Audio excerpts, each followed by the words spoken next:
Assalamualaikum warahmatullahi wabarakatuh. Alhamdulillahi rabbil alamin. Wassalatu wassalamu ala ashrafil anbiya'i wal mursalin Sayyidina wa maulana Muhammadin wa ala alihi wa sahbihi ajma'in. Amma ba'd. Ayol ikhwah, azzani wa azzakumullah, saudara-saudaraku yang semoga dimuliakan oleh Allah. Kita seperti biasa di malam Ahad mengkaji kitab Masail Jahiliyah allati khalafa fiha Rasulullah sallallahu alaihi wasallam ahlal jahiliyah. Masalah-masalah jahiliyah yang mana Rasulullah sallallahu alaihi wasallam menyalahi ahlul jahiliyah dalam hal demikian. Karya Syekhul Islam Mujaddidud Da'wah Muhammad bin Abdul Wahhab bin Sulaiman At-Tamimi rahimahullahu ta'ala. Ya, pada pertemuan sebelumnya kita sudah sampai Masail Jahiliyah yang ke-31 ya. Masalah 31. Yaitu orang-orang jahiliyah memusuhi agama yang benar. Sebaliknya, mereka memusuhi agama yang benar dan mereka mencintai agama yang batil. Mereka, kalau kita baca perkataan Syekh, mereka sangat memusuhi agama yang mereka mengaku mengikutinya. Mereka sangat memusuhi agama yang mereka mengaku mengikutinya dan mencintai agama orang-orang kafir, yang mana orang kafir itu memusuhi mereka, memusuhi nabi mereka, dan memusuhi kelompok mereka. Nah ini, jadi mereka sama agama yang benar, ajaran yang benar, yang mereka ngaku ngikuti itu, mereka tidak suka. Tapi sama ajaran yang salah, ajaran orang kafir yang memusuhi mereka, malah mereka suka. Ya, contohnya apa?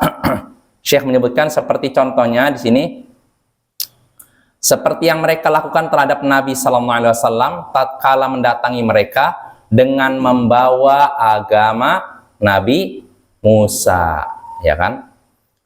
Ini agama Nabi Musa kan memerintahkan mengikuti Nabi akhir zaman. Tapi orang Yahudi mengikutinya tidak? Tidak, kan? Tidak suka. Dan anehnya, tapi mereka mengikuti kutubus sihr, kitab-kitab sihir. Wahiyya min dini ali Fir'aun. Padahal kitab-kitab sihir ini termasuk ajarannya keluarga Fir'aun. Dan Fir'aun adalah musuh mereka. Nah, aneh kan? Ajaran musuh diambil, ajaran nabi mereka dicampakkan. Nah, ini sifat orang jahiliyah ya. Nah, ini sudah kita bahas. Sekarang kita masuk saja masail jahiliyah berikutnya. Yaitu masalah jahiliyah yang ke-32. Kata Syekh Muhammad bin Abdul Wahhab rahimahullah, kufruhum bil haqqi idza kana ma'aman la yahwuna.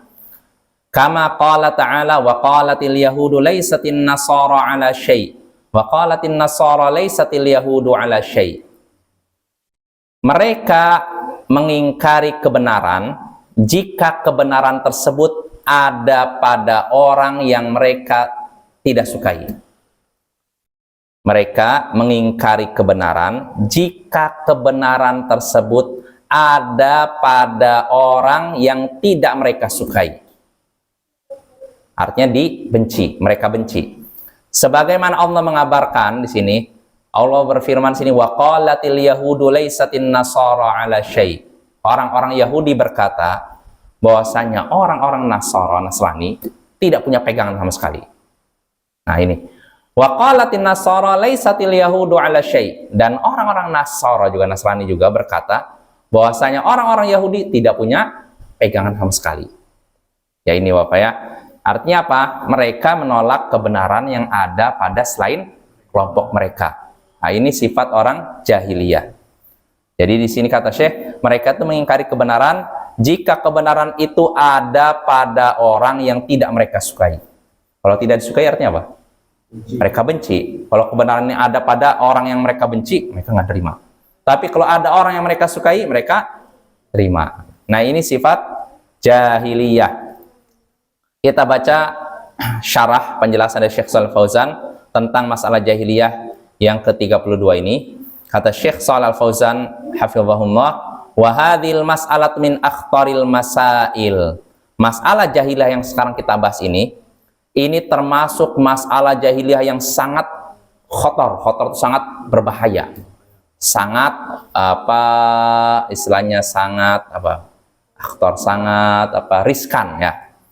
Kenapa? Apa itu masalah jahiliyah yang sekarang kita bahas termasuk masalah yang sangat bahaya? Kata Syekh, wahiyya kufru bil haqq idza kana ma'a man la yahwauna ay la yuhibbuna. Mereka mengingkari kebenaran kalau kebenaran tersebut ada pada orang yang tidak mereka sukai, yaitu tidak mereka cintai. Fayatrukunal haqq alladhi ma'ahu ta'assuban likarahatihim lisyakhs. Fayatrukunal haqq min ajli. Mereka meninggalkan kebenaran yang ada pada orang tersebut. Karena apa? Ta'assub, fanatik, kelompok ya. Karena mereka tidak suka kepada orang tersebut, sehingga akhirnya apa? Kebenaran pun ditinggalkan gara-gara itu. Gara-gara apa? Tidak suka sama orangnya. Nah, ini sifat jahiliyah ya. Pokoknya kalau orang ini nyampaikan, pokoknya nggak akan saya terima. Mau benar salah nggak akan saya terima. Nah, ini sifat jahiliyah. Tapi kalau yang nyampaikan adalah ini, orang yang saya hormati, saya akan terima. Baik benar maupun salah. Nah, ini sifat jahiliyah. Nah, kata Syekh di sini, wal wajib 'alal muslim an yaqbal haq mimman jaa'a bih. Yang wajib atas orang muslim, siapapun itu, yang wajib atas seorang muslim menerima kebenaran dari siapapun yang bawanya. Hendaknya wajib, di sini kata saya, wajib atas seorang muslim menerima kebenaran dari siapapun datangnya kebenaran tersebut. Kenapa? Li'annal haqqa dhalatul mu'min aina wajadahu akhadahu ma'a sadiqihi aw ma'aduwi li'annahu yatlubul haqq. Kenapa seorang muslim wajib menerima kebenaran yang datang dari siapapun? Dari kata Syekh sini, karena kebenaran adalah harta. Penarta istilahnya apa? Barang hilang, barang berharga kaum seorang mukmin yang hilang. Kebenaran itu adalah barang berharga milik seorang mukmin yang hilang. Dimanapun dia mendapatkannya, dia harus mengambilnya. Hendaknya dia mengambilnya. Baik kebenaran itu ada bersama temannya atau bersama musuhnya. Kenapa? Karena seorang muslim itu mencari kebenaran. Nah, ini sifat seorang muslim, mencari kebenaran. Jadi kata Syekh, Bapak-bapak, yang namanya kebenaran itu barang berharga seorang mukmin yang hilang. Kalau dia menemukan barang itu, dia akan mengambilnya. Ya seperti kita kan dalam kehidupan sehari-hari. Misalnya kita inilah, misalnya HP lah. HP hilang, apakah kita mau biarin aja sedekah? Itu. Walaupun ada orang model gitu yang kan duitnya banyak, nggak apa-apa lah sedekah buat orang yang ambil. Tapi kita kan nggak seperti itu kan? Kita mikir bukan dari sisi harganya sebenarnya sih, tapi dari sisi apa? Isinya itu sebenarnya. Ini barang berharga. Bahkan bisa jadi HP bernilai miliar. Barangnya harganya mungkin cuma 20-10 juta, tapi isinya tuh miliaran rupiah. Nah, ini kan berharga kan? Nah, seandainya kita punya HP, lalu HP kita hilang, apakah kita biarkan? Kita biarkan? Cari kan ya? Nah, dan ternyata setelah mencari, nih Arswanto, kita temukan tempat sampah. Apakah, oh udah tempat sampah kotor? Atau kita ambil? Nah, begitu pula kebenaran. Kita mau menemukan HP-nya, misalkan di masjid kah, HP kita nih, hilang lalu ditemukan masjid, atau tempat sampah, tetap kita ambil kan? Ya tidak? Nah, begitu pula kebenaran.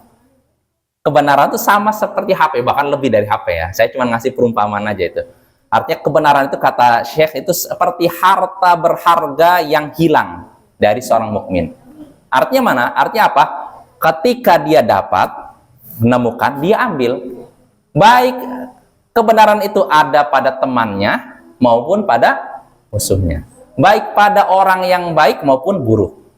Nah, contohnya tadi HP, ditemukan di masjid. Kita ambil kan?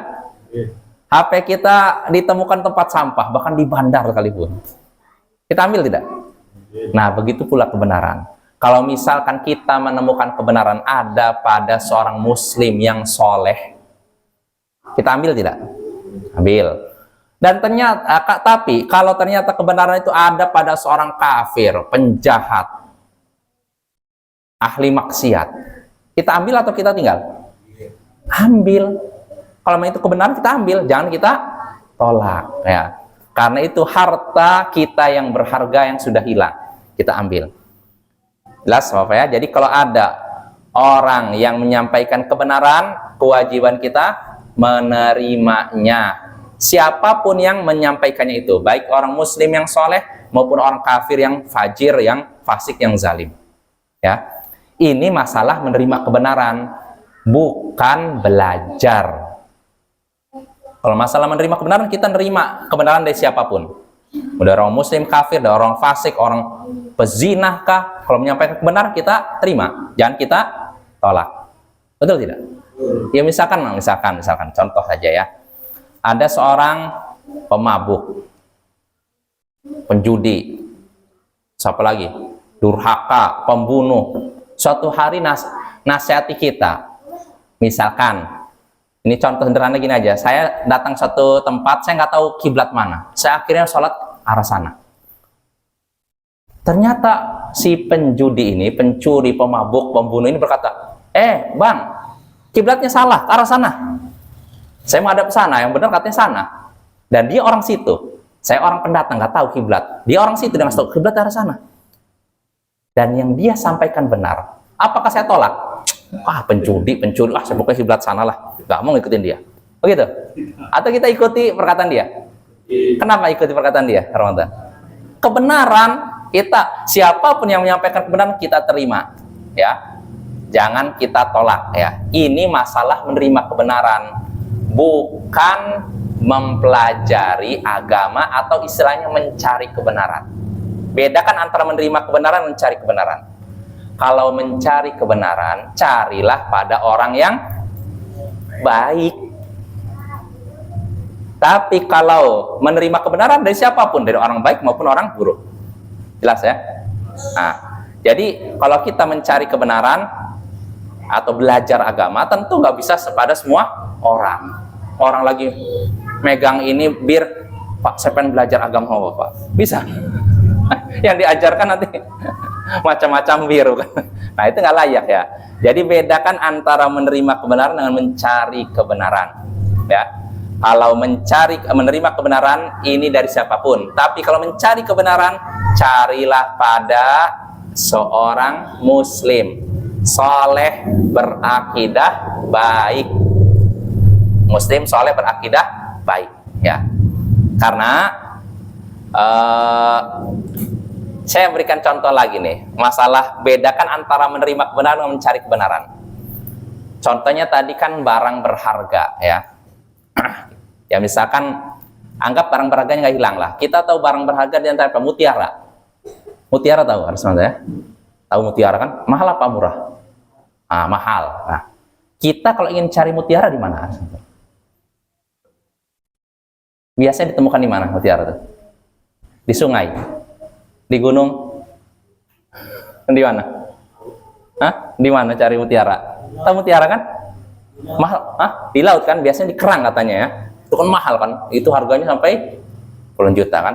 Nah, kita kalau mau cari mutiara di laut kan? Ya tidak. Dan tidak mungkin kita cari mutiara di tempat sampah. Ya tidak. Walaupun kadang di tempat sampah biasanya bisa jadi ada mutiara kan? Bisa jadi ada orang yang punya mutiara terus jatuh mutiaranya ke situ. Mungkin kan? Tapi itu bukan tempat untuk cari mutiara, jelas tidak? Nah, begitu pula kalau kita mau belajar agama, mencari kebenaran, carilah pada orang yang benar, bukan pada orang yang salah. Walaupun kadang orang salah mengucapkan kebenaran, jelas tidak? Jelas, Arman. Bedakan antara kita menerima kebenaran, mencari kebenaran. Kalau menerima kebenaran kita dari siapapun, mau dari orang muslim yang soleh, orang kafir, orang fasik, penjudi, pemabuk, pembunuh, kita terima kalau menyampaikan kebenaran. Tapi kalau cari kebenaran, kita datangi orang ini, misalkan orang pemabuk, tolong saya ingin cari kebenaran dari Anda, coba beri nasihat saya. Bisa begitu? Nggak bisa ya. Jadi bedakan antara menerima kebenaran dengan mencari kebenaran. Kalau kita ingin cari kebenaran, carilah kepada orang yang pertama muslim, berakidah baik dan soleh, ya, yang belajar. Tentu saja berakidah baik dalam artian dia belajar, ya, belajar agama, ya, dia berilmu. Muslim, berakhlak baik, berakidah baik dan berilmu. Nah, ini ya, jangan cari ilmu kepada pelaku maksiat, penjudi, tukang adu ayam, nggak jelas belajar agamanya di mana, kan nggak mungkin kan. Nah ini ya, jadi bedakan antara menerima kebenaran dengan mencari kebenaran. Kalau menerima kebenaran, kita menerima kebenaran dari siapapun, dari muslim, kafir, orang yang soleh, orang fasik, pezina, maupun orang yang menjaga kehormatan, kita terima. Tapi kalau cari kebenaran, ini tidak dari sembarang orang, dari orang tertentu yang sudah jelas-jelas layak diambil kebenaran, maksudnya layak kita belajar dari dia gitu. Nah itu ya, perlu bedakan ya. Lalu kita lanjut, jadi kembali lagi, yang wajib atas seorang muslim menerima kebenaran dari siapapun datangnya, karena yang namanya kebenaran adalah harta berharga milik seorang mukmin yang hilang. Artinya apa? Kemanapun dia mendapatkan itu, dia ambil, ya, baik kebenaran itu ada pada temannya maupun ada pada musuhnya. Kenapa? Karena seorang muslim itu mencari kebenaran. Nah ini sifat seorang muslim, mencari kebenaran, bukan mencari pembenaran. Sama tidak? Mencari kebenaran, mencari pembenaran, beda ya. Ada sebagian orang misalkan dia anggap gini, dia kerjanya di tempat yang haram atau profesinya haram lah, atau ada syubhatnya. Nah, kalau orang yang cari kebenaran, dia tahu ketika ini saya ngerasa ada yang salah dengan pekerjaan saya, dia nanya kepada seorang guru ulama tuh, atau Buya, Buya, ini saya pekerjaan saya ini begini. Apa hukumnya? Dan haram, kata si Buya. Oh gitu. Karena dalilnya Al-Quran begini, hadis begini. Oh iya. Gitu. Selesai. Ini namanya cari kebenaran. Tapi kalau cari pembenaran, Buya, apa hukumnya bekerja di sini? Haram. Tapi kan saya udah punya anak istri nih. Ya, biasa kayak gitu kan. Setelah itu, ya kalau cari anak tetap itu haram, tapi kamu harus berusaha bertahap. Tapi kan pakai tapi. Yang dia cari bukan kebenaran, tapi pembenaran. Supaya membenarkan, nah itu pekerjaannya yang haram. Nah ini beda ya, antara mencari kebenaran dengan mencari pembenaran. Nah seorang muslim, kata Syekh itu, kenapa dia menerima kebenaran dari siapapun datangnya? Karena dia mencari kebenaran. Amma idza kana ya'tabirul ashkhas faqat fahadha dinu ahlil jahiliyah. Nah ini, adapun kalau dia hanya menilai berdasarkan orang saja, menilai orang saja, mengukur kebenaran dengan seorang saja, oh kalau orang ini ngomong pasti benar, maka itu agamanya orang-orang jahiliyah. Orang jahiliyah menilai kebenaran dari orangnya.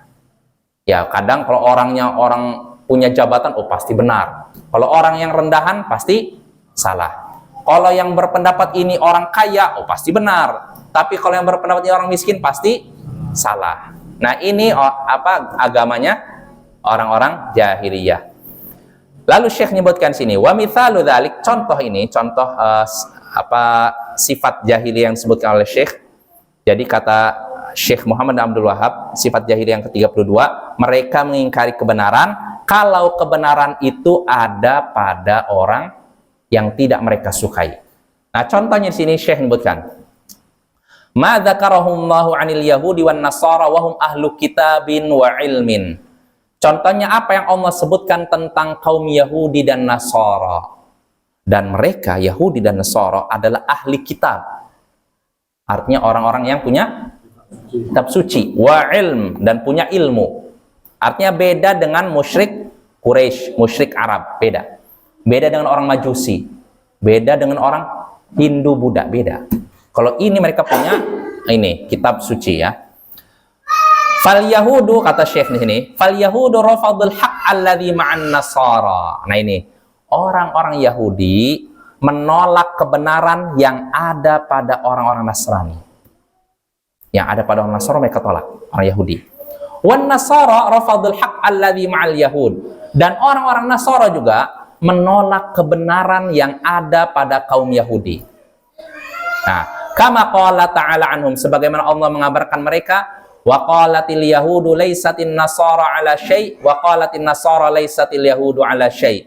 Orang-orang Yahudi berkata, orang-orang Nasara itu, Nasrani itu tidak punya pegangan sama sekali.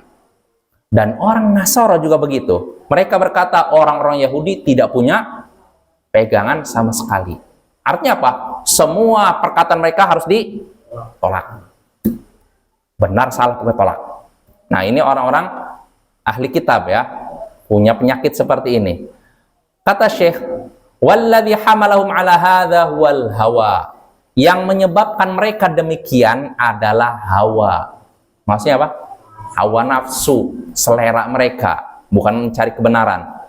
Lamma kana al-yahudu yubghiduna an-nasara jahadu ma ma'ahu minal haq. Tatkala orang-orang Yahudi membenci orang-orang Nasara, mereka mengingkari kebenaran yang ada pada mereka. Jadi orang Yahudi mandang orang Nasara ini, wah ini orang apa musuh kita nih. Apapun yang disampaikan oleh mereka pasti salah. Jadi kebenaran yang ada pada orang Nasara mereka tolak. Nah, begitu juga yang setelahnya, kata Syekh, walamma kana an-nasara yubghiduna al-yahud jahadu ma ma'ahu minal haq.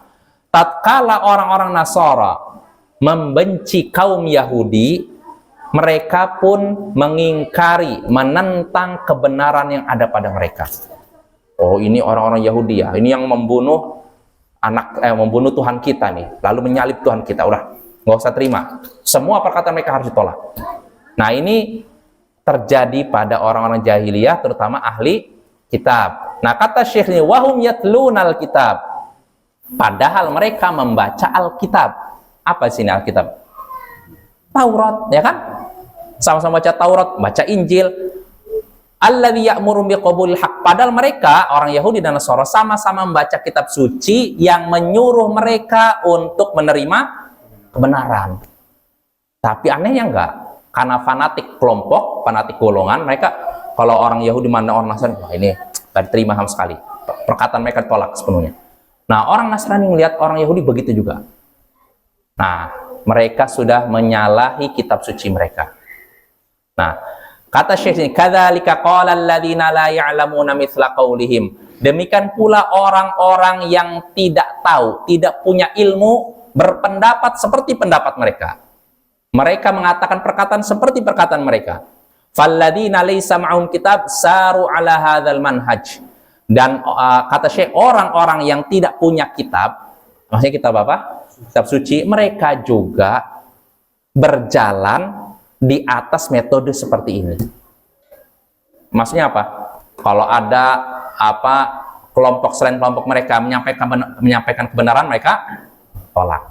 Nah, ini Bapak. Nah, kita umat Islam harus berbeda dengan mereka. Artinya Bapak, ya sebagai contoh lah, kita baca contohnya kitab Taurat. Ya, kita kan umat Islam, Yahudi, Nasara. Sama atau beda? Sama atau beda? Apakah semua agama ini sama? Beda kan, alhamdulillah. Karena ada yang menyatakan semuanya sama. Nah, beda ya, beda Bapak ya. Tentu saja beda, nggak mungkin disamakan ya. Nah, sikap kita nih terhadap ini apa kaum Yahudi dan Nasara, mereka kan punya kitab suci kan? Saya mau nanya, apakah semua isi kitab mereka itu batil? Salah? Hah? Semuanya salah? Nggak tahu. Salah nggak? Kitab ini, kitab Injil yang ada, atau kitab Taurat sekarang, apakah semuanya salah? Atau ada benarnya? Hah? Nggak tahu. Ada yang salah benar. Artinya memang kita akui ini, menurut keyakinan kita umat Islam, kitab suci Taurat dan Injil ini sudah diubah-ubah, ditambah, dikurangi, diputar-putar, di otak-atik lah gitu. Tapi walaupun begitu masih ada di dalamnya kalam Allah. Masih ada perkataan Allah di situ yang belum diubah. Artinya apa? Di dalamnya masih ada kebenaran. Jelas ya? Ada kebenaran. Maka sikap kita, kalau memang kita menemukan kebenaran yang ada dalam Taurat dan Injil zaman sekarang, sikap kita apa? Tolak. terima. Jangan sampai mentang-mentang karena kita tidak suka dengan mereka, kita tolak kebenaran yang ada. Nggak boleh. Nah, kita harus menerima kebenaran yang datang dari manapun, ya, baik dari Al-Quran maupun di luar Al-Quran. Contohnya tadi. Nah, ini masalah menerima kebenaran, bukan mencari kebenaran. Artinya Bapak, kalau ada seorang nih, saya ingin mencari kebenaran, mencari hidayah, lalu yang dia baca Taurat sekarang, ada Al-Quran, dia milih Taurat, milih Injil, bisa kita terima? Nggak bisa. Kalau menerima kebenaran, ya, misalkan gini, ada orang nih, misalkan ada orang Yahudi nyampaikan kitab Taurat nih, dalam kitab Taurat disebutkan Allah berfirman gini, ternyata yang dia sampaikan sesuai dengan Al-Quran. Sikap kita apa? Terima kan? Ya kan? Karena menerima kebenaran kan? Ini kebenaran udah dia sampaikan, kita terima. Walaupun dari kitab suci mereka.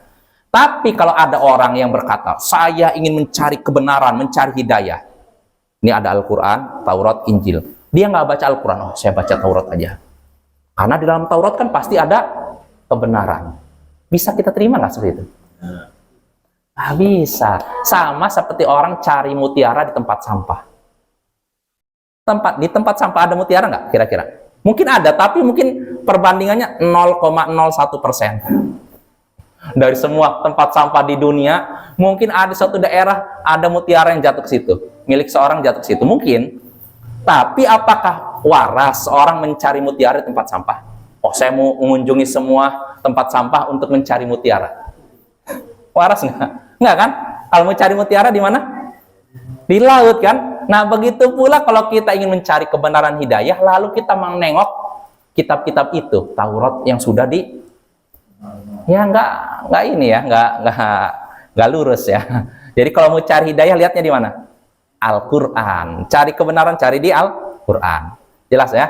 Bedakan antara menerima kebenaran dengan mencari kebenaran. Ya, kalau mencari kebenaran dari kitab yang pas, dari orang yang pas ya, bukan dari sembarang orang. Nah itu. Jadi kata Syekh di sini, wal hasil annal wajib 'alal muslim tajannubu sunnatal yahud wan nasara.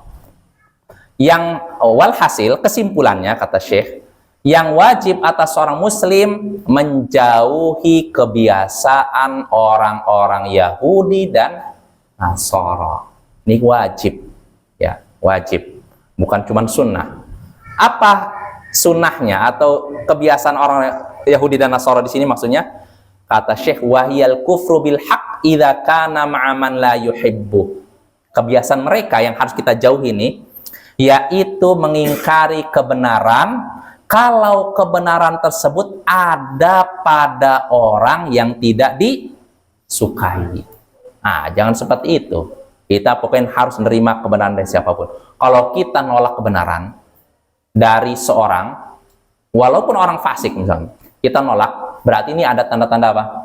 Sombong. Karena di antara definisi sombong, Nabi ditanya, apa itu sombong? Batarul haq wa ghamtun nas. Sombong adalah menolak kebenaran dan memandang rendah manusia orang lain. Maka jangan ya, jangan kita nolak kebenaran. Kalau ada orang yang nyampe kebenaran, siapapun, orang kafir kah, orang fasik kah, siapapun. Ya termasuk nasihat Bapak. Memang kita tuh kadang ego pribadi ya, kadang ada orang datang sholat juga nggak jelas, ngasih nasihat kepada kita. Ada dalam hati kita, kamu sholat aja enggak, nasihatin saya. Hati-hati. Kalau memang yang dia sampaikan benar, kita terima.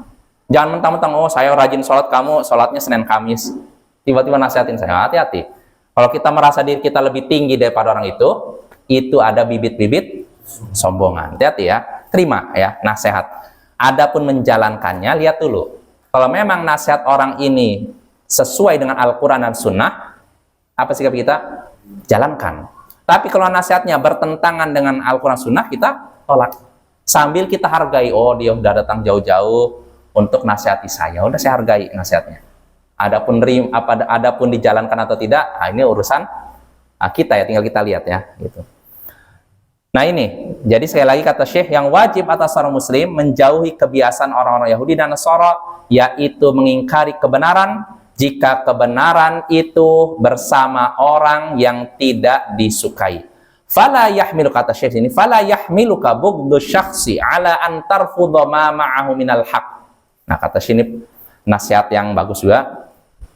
Jangan sampai kebencianmu kepada seseorang menyebabkanmu menolak kebenaran yang ada padanya. Jangan sampai kebencianmu kepada seorang menyebabkanmu menolak kebenaran yang ada padanya. Jangan sampai, misalnya gini, saya nggak suka dengan seorang, suka. Jangan sampai ketika dia menyampaikan kebenaran, kita nolak. Saya nolak, hati-hati. Bedakan antara benci dengan menerima kebenaran. Benci ya silakan benci, tapi jangan sampai karena kita benci kita menolak kebenaran yang datang dari orang yang kita benci itu. Begitu juga menzalimi. Nggak boleh juga ya. Ini termasuk sikap adil yang diperintahkan dalam Islam ya. Sini Syekh menyebutkan, atau mungkin nasihat terakhir, sebenarnya agak panjang, saya langsung loncat aja. Wal wajibu alaika ayyuhal muslim an taqbal haqq wa in kana ma'a man la tuhib wa la takunul adawatu syakhsiyah wal ahwa'u nafsiyah mani'atun min qabulil haqq. Yang wajib atasmu wahai muslim, yaitu menerima kebenaran walaupun kebenaran itu ada pada orang yang tidak engkau sukai. Jangan sampai konflik pribadi dan hawa, dorongan ego pribadi menyebabkanmu tidak menerima kebenaran. Jangan sampai ego pribadi, konflik pribadi menghalangi kita dari menerima kebenaran. Oh, saya musuh saya, dia pernah nyakiti saya, dan ia menyampaikan kebenaran, rasanya pahit, ditolak. Hati-hati itu. Jangan sampai kebencian kita pada seorang, konflik kita dengan seorang, sehingga menyebabkan kita menolak kebenaran yang ada pada orang tersebut. Contohnya di sini Nabi menyebutkan, Syekh menyebutkan contoh dari Nabi kita. Wan Nabi, saya langsung bawa maknanya ya Bapak, karena waktu. Jadi contoh ya, ini sudah dipraktekkan Nabi. Nabi suatu hari didatangi oleh orang Yahudi. Orang Yahudi, bayangkan, orang kafir. Orang Yahudi ini sudah kita bahas dalam kitab Tauhid ini. Tiba-tiba berkata kepada Nabi, innakum tusyrikun, taquluna ma sya'allah sya'a Muhammad. Kalian sudah menyekutukan Allah. Kalian ini siapa? Umat Islam. Jadi datang kepada Nabi lalu bilang, kalian umat Islam sudah berbuat syirik, menyekutukan Allah. Kenapa? Kalian mengucapkan Masya Allah wa sya'a Muhammad. Kalian berkata karena kehendak Allah dan kehendak Muhammad. Jadi ketika itu para sahabat Nabi dalam perkataan mereka sering mengatakan karena kehendak Allah dan kehendak Muhammad. Oh, misalkan gini Bapak, misalkan kalau dalam sehari-hari misalkan acara ini terselenggara karena kehendak Allah dan kehendak Bapak Presiden, dan kehendak Allah dan kehendak manusia disamakan. Ini namanya apa? Nah, yang benar acara ini terselenggara karena kehendak Allah kemudian kehendak. Nah itu. Kalau kemudian boleh. Kalau dan artinya menyetarakan. Tapi kalau kemudian begini. Jelas? Ya. Atau lebih bagus Allah saja. Acara ini terselenggara karena kehendak Allah. Nah, itu lebih bagus. Nah, orang-orang Yahudi, ada orang Yahudi datang kepada Nabi, lalu berkata, kalian umat Islam sudah menyekutukan Allah, berbuat syirik. Nabi kaget. Para sahabat kaget. Kenapa nih? Ternyata alasannya apa? Karena kalian sering mengucapkan karena kehendak Allah dan kehendak Muhammad. Nah, ini ternyata memang para sahabat mengatakan demikian. Dan ternyata yang disampaikan Yahudi benar apa salah? Benar. Salah ternyata yang disampaikan, yang dikatakan para sahabat Nabi salah. Jadi para sahabat Nabi dalam percakapan mereka, kadang mereka menyatakan ini terjadi karena kehendak Allah dan kehendak Muhammad. Salah kan ya? Maka orang Yahudi menyatakan kalian udah terjatuh dalam syirik. Nah ini kan dari musuh kan? Namun apa sikap Nabi? Pakai tolak? Terima. Oh ternyata ini dia udah menyampaikan kebenaran. Akhirnya apa? Nabi pun menyuruh para sahabatnya, kalau mau berkata, katakanlah karena kehendak Allah semata. Karena kehendak Allah saja. Jangan karena kehendak Allah dan kehendak Muhammad. Jelas apa ya? Nah lihat tuh, orang Yahudi memberikan kritikan, dan kritikannya benar apa salah? Benar. Apa sikap Nabi? Tolak. Terima. Ya, ini menunjukkan seorang Muslim harus menerima kebenaran dari siapapun ya, walaupun kebenaran itu terasa pahit ya, tapi kalau memang itu kebenaran kita terima. Karena apa? Dengan menerima kebenaran justru Allah akan angkat derajat kita, karena itu tanda bahwa kita tawadhu, rendah hati ya. Mungkin cukup ya. Yang berapa? Itunya berapa? 40.